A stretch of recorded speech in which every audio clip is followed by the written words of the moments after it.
Hello दोस्तों, कैसे हैं आप सब। जैसा कि आप देख रहे हैं किस तरह रूस और यूक्रेन के बीच जो युद्ध है वो बढ़ता जा रहा है और वो धीरे धीरे विश्व युद्ध का रूप लिए जा रहा है। ऐसे में सवाल उठता है कि क्या अगर विश्व युद्ध होता है तो भारत किसका साथ देगा। क्या भारत रूस के साथ खड़ा रहेगा या फिर वह यूक्रेन को अपना साथी चुनेगा। इसके लिए हमें सबसे पहले जानना होगा भारत का यूक्रेन के साथ बीते सालों में कैसा संबंध रहा है। असल में भारत का यूक्रेन खुलकर विरोध कर चुका है। यूक्रेन सोवियत यूनियन से 1991 में अलग हुआ था। जब सोवियत यूनियन का विघटन हुआ था यानी यूक्रेन को अलग देश बने तकरीबन 31 साल हो गए। इस दौरान भारत और यूक्रेन के बीच के रिश्ते कुछ खास नहीं रहे। भारत और यूक्रेन के बीच ट्रेड की बात करें तो यह लगभग ना के बराबर है। यूक्रेन ने ना ही किसी भी अहम मसले पर भारत की मदद की है। यहाँ अहम बात गौर करने वाली यह है कि जब 1998 में भारत ने पोखरण में परमाणु परीक्षण किए थे तो दुनिया भर के कई देशों ने भारत की आलोचना की थी और उसमें यूक्रेन भी शामिल था। अब हम बात करते हैं रूस की। जब भारत ने पोखरण में टेस्ट किया था तो यूएन में इसको लेकर चर्चा हुई थी।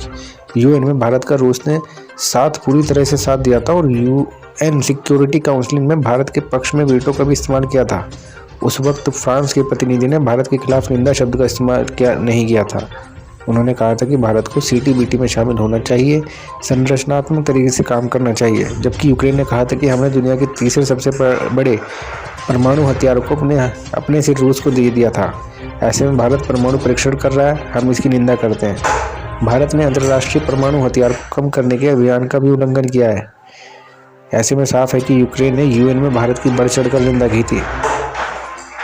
अब हम बात करते हैं इसी बीच में यूक्रेन और पाकिस्तान के बीच रिश्ते की। और रूस ने केवल ऐसे ही नहीं भारत के कई मौकों पर मदद की है। भारत और रूस के बीच के रिश्ते की बात करें तो दोनों ही देशों के बीच रिश्ते काफ़ी मजबूत रहे हैं। कई अहम मसलों पर भारत का रूस ने साथ दिया है, लिहाजा भारत के लिए रूस काफ़ी अहम साथी है।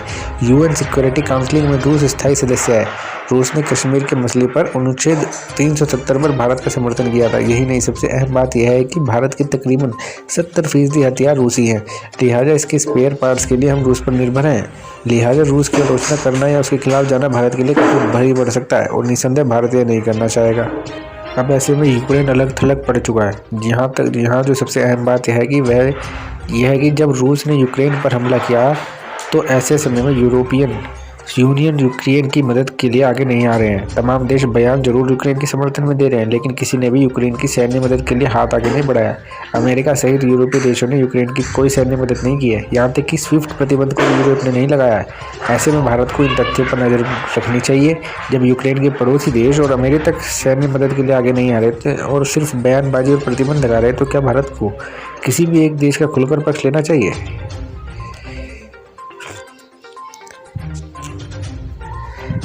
ऐसी ही दिलचस्प खबरों के लिए बने रहिए हमारे चैनल विभाग वार्ता 108 पर। जय हिंद, जय भारत।